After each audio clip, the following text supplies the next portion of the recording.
Bethany Wray, and I am a teaching artist at Meadow Arts, which is a nonprofit art organization located in Twist, Washington.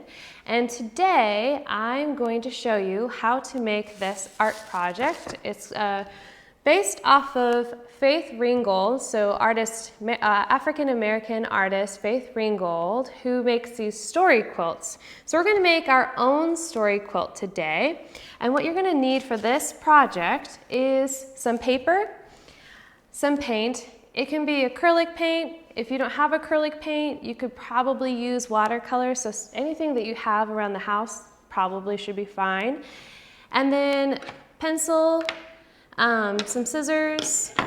You'll need some items that you don't mind getting paint on, like a fork, a knife. I have some of this bubble wrap here. I'll show you in a little bit what this is going to be used for. And then something to draw with. So you can grab crayons, again, colored pencils, kind of whatever you have around the house. So go ahead and collect all of these materials. And once you have all these materials in front of you, go ahead and press play again.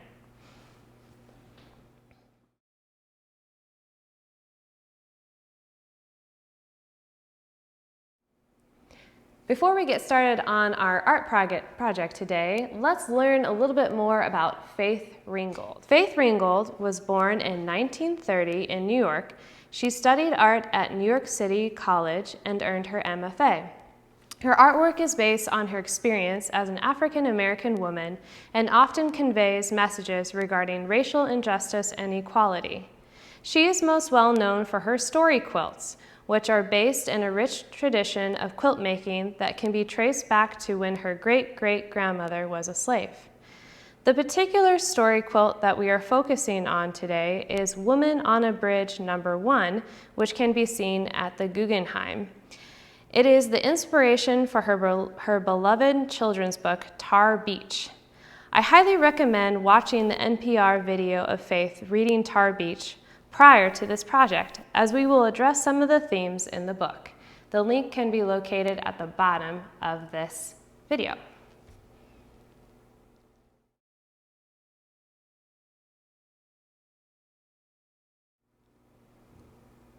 So this project requires two parts. The first part is we are going to create these textured squares here that are along the border of our story quilt.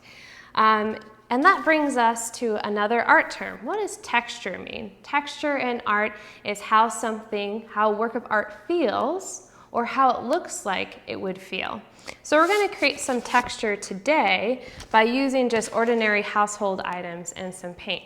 So go ahead and grab those household items as well as your paint and the paper and have that in front of you.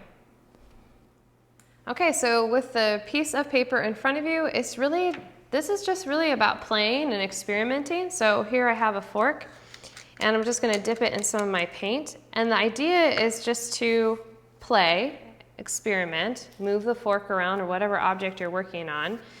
And you're going to essentially just cover up the whole piece of paper with different kinds of mark making. So here I'm using kind of this bottom of the fork. And then you ask questions of, what if I flip the fork around and just use the tip? What if I moved it more in kind of this circular way? What if I use the edge, right? All of these are different types of ways of making a mark. So that's the fork, okay? And then let's try some bubble wrap. This is pretty fun. Try not to be tempted to pop it because you need the bumpy part of the bubble wrap to really make this work. I know it's really tempting to pop the bubble wrap, but keep it as it is and then dip that in the paint too. And then if you press down, lift up, press down, lift up, press down, lift up, you also have those kind of marks, right? And it varies based on how much or how little paint is on there. You can maybe do some overlapping. Paint, as different color paint on top of another color. I have this wine cork here. I'm just going to put this in the yellow paint. And again, use it like a stamp. You can even use the edge there too to bring it around on the paper. So just kind of experimenting. We're just making different marks. We're making some texture. And of course the stamping with a cork looks different based on how much or how little paint is on it. And then I have just a knife here. I'm gonna scoop some more paint on the knife. And you can use like the very toothy edge of the knife to make some fun marks. You can kind of press down a little bit more like you're spreading butter. You can even use the tip of the knife, right, to draw on. And again, I'm going to maybe go back into the red paint. So you're just going to cover a whole sheet of paper and try to create different kinds of textures. It's fine if you want to grab more than just 4 objects to do this with. It's really about experimenting. And once you've covered the whole paper, then you're just going to put this off to the side somewhere, let it dry, and then we're going to work on part 2 of our project. So go ahead and put that paper aside and then grab another piece of sketch paper.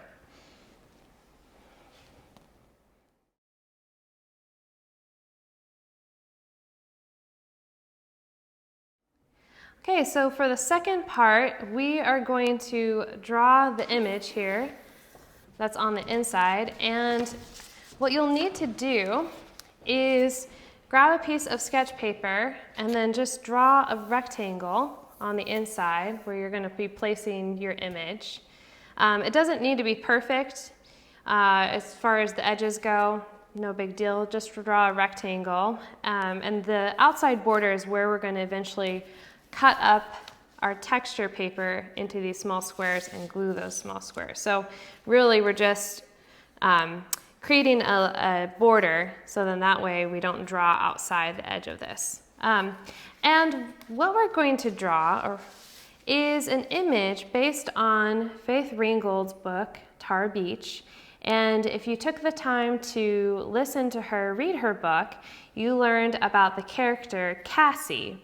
And Cassie in the book pretends that she has the ability to fly.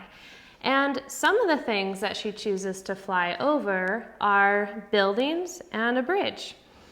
One building is an ice cream factory, another building is the Union Building. And what you might remember of her reason for flying over the Union Building is to give it to her dad. Now, do you remember why her dad wasn't allowed to go into the Union Building? Yes, because he wasn't a member, and also because of his skin color. So he wasn't allowed to go into the building because he was black. Do you think that's very right or kind? No, it is not. It's not kind to not let someone into a building or a place just because of their skin color.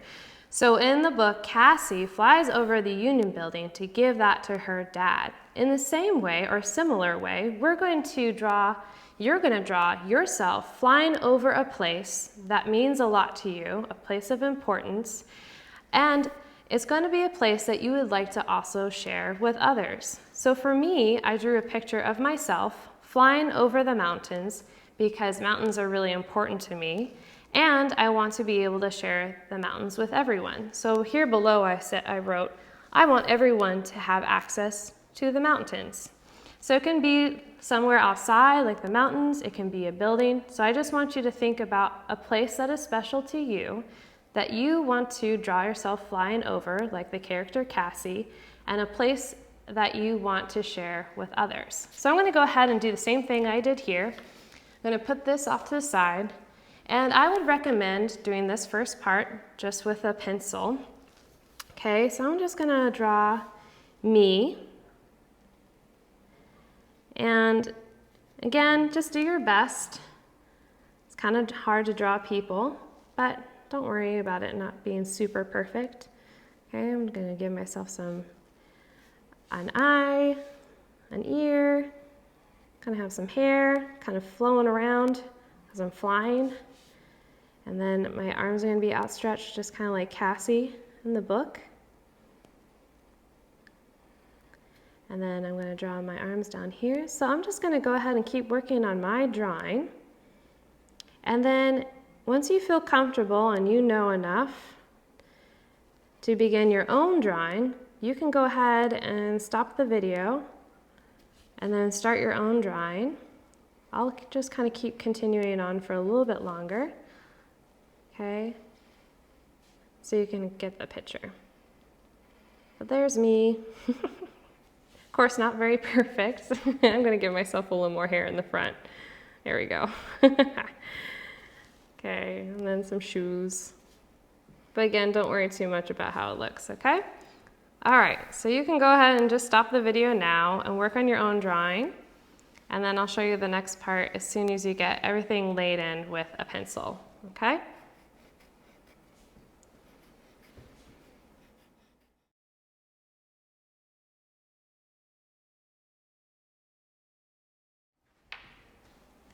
Okay, so the next part is after you have everything drawn in with a pencil, you're just gonna fill everything else in based on what you have available to you as far as coloring goes. So you can use crayons, you can use pastels, if you even want to use watercolor, you know, that's fine. Of course, you're gonna just have to make sure to let that dry for a little bit. But the best way to go about filling in any drawing is to kind of outline things a little bit. So I'm just outlining the stars because I want to fill in the background here with black crayon.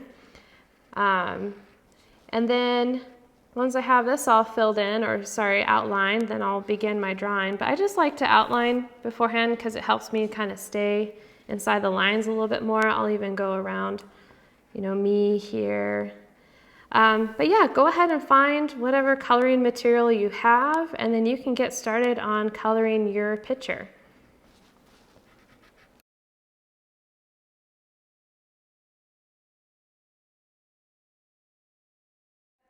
So as soon as you are done filling in your drawing with color, the next thing you're going to do is grab that piece of paper that you've covered with textures and some pair of scissors.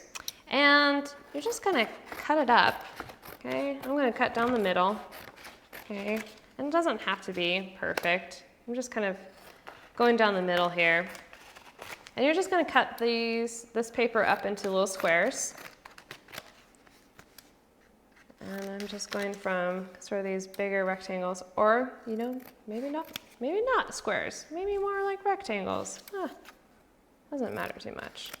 You want it to be about roughly the same width as the frame, okay? So I'm just gonna go along and finish cutting all of these up. And then, actually I'll pause right now just to show you what the next step. So once you have your little pieces of paper cut up, then you're gonna grab some glue, whether you have liquid glue or a glue stick, either one is fine. You just put a little dot down. Remember, if you're using a glue stick, don't use too much, and also don't press down too hard because you'll smash the glue. And you just put a little bit down and then glue down one of the textured pieces of paper. So you're going to do that all the way around your picture here. And I'm going to keep working on mine, so you're welcome to go ahead and stop the video and get to cutting your paper and start gluing once you have all of your paper cut. But you can even think about a pattern. So if you have red, maybe you have a pattern of red, red, green, blue, red, green, blue, red, green, blue, all the way around. That's one way to do it. If you don't do a pattern, that's okay too. It's kind of this is your own work of art. So whatever you would like to do. Okay, so I'm gonna keep working and go ahead and stop the video or pause the video now, and then I'll see you back when it's all finished.